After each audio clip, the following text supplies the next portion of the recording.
মুখ্যমন্ত্রীর নির্দেশের পর শুরু হয়েছে বাংলা আর ঝাড়খণ্ড সীমানায় নাকা তল্লাশি। আসানসোল দুর্গাপুর পুলিশের পক্ষ থেকে যাত্রী বোঝাই বাস সহ সমস্ত গাড়ি এগুলো পরীক্ষা নিরীক্ষা করেই ছাড়া হচ্ছে। আসানসোলের ডুবুরডিহি চেকপোস্টে এই ছবিই ধরা পড়েছে।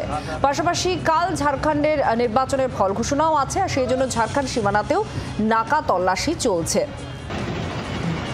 বাসুদেব চট্টোপাধ্যায় সরাসরি আমাদের সঙ্গে রয়েছেন। বাসুদেব, আমরা নাকা তল্লাশির ছবি দেখতে পাচ্ছি। একদিকে এই রাজ্যের অস্ত্র উদ্ধার বা যাতে মাদক ইত্যাদি এই সমস্ত কিছু যাতে বেআইনি কারবার যাতে বন্ধ করা যায় তার জন্য নাকা তল্লাশি একেবারে ফার্স্ট স্টেপ।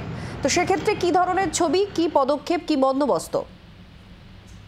দেখো, ইতিমধ্যে যেটা জানতে পারা যাচ্ছে যে আসানসোল যে বরাকর যে রয়েছে ডুবুরডি চেকপোস্ট কুলটি থানার অন্তর্গত, সেখানে ইতিমধ্যেই নাকা চেকিং শুরু করেছে। কারণ মুখ্যমন্ত্রী নির্দেশ দিয়েছিলেন সমস্ত নাকা দিয়েই এই বিভিন্ন রকম যে গ্যাং এর লোক যারা স্কুটার বা আগ্নেয়াস্ত্র তারা কিন্তু চলে আসছে এই আমাদের রাজ্যে এবং বিভিন্ন রকম অপরাধমূলক কাজ করে আবার তারা ঝাড়খণ্ড বা বিহারে চলে যাচ্ছে।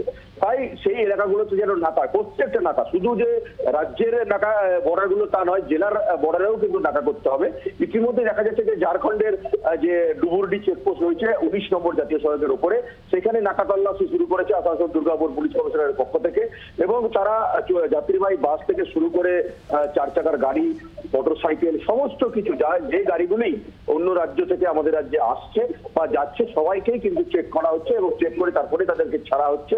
অর্থাৎ মুখ্যমন্ত্রীর নির্দেশের পরে নাকা চেকিং শুরু হলো আসানসোলের যে ঝাড়খণ্ড সীমানা সহ রাজ্যের যে জেলার যে অন্যান্য বর্ডারগুলো আছে সমস্ত জায়গায়।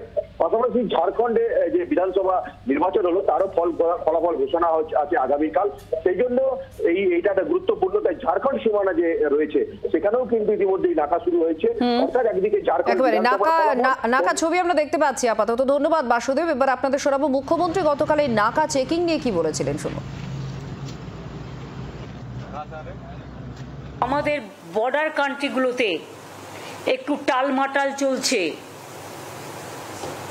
এবং কেন্দ্রীয় সরকারও যেভাবে সক্রিয় হওয়া উচিত ছিল হয়নি। আমি এ নিয়ে এক্সটার্নাল অ্যাফেয়ার্স পলিসি নিয়ে কোনো কথা বলি না বলে আজকেও বলবো না। আমাদের পুলিশকে আমি যেটা বলবো ওদেরও অ্যালার্ট করতে, কারণ বর্ডার আমাদের হাতে নেই।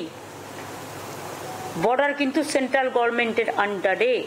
ফেক কারেন্সি কি করে আসছে? Why they are not taking appropriate action? বর্ডারে স্টেটে all state border, all district border, all gateway of the commissionate, all important places এখন থেকে রেগুলার নাকা চেকিং হবে। বাংলার আওয়াজ, বাঙালির আবেগ, জি 24 ঘন্টা।